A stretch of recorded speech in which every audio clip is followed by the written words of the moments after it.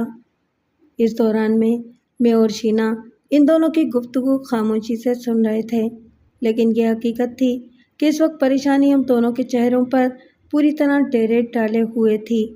خالکو چاچا نے ہمارے چہروں سے عیاں پریشانی اور تفکر کو بھانپ لیا تھا۔ تم دونوں کو پریشان ہونے کی کوئی ضرورت نہیں۔ جانو ماچی جیسے سانپ کا سر کچلنا میں اچھی طرح جانتا ہوں، مگر جب تک میں اس موذی سانپ کا قصہ پاک نہ کر دوں، تم دونوں اس جھونپڑی سے بالکل باہر قدم نہیں نکالنا۔ خالکو چاچا کی بات پر میں نے اور شینا نے بیک وقت اپنے سر اثبات میں ہلا دیے۔ اس کے بعد منٹھار کو خالکو چاچا نے نیچی آواز میں کچھ ہدایات دیں اور وہ مستعدی سے اثبات میں اپنا سر ہلاتے ہوئے باہر نکل گیا۔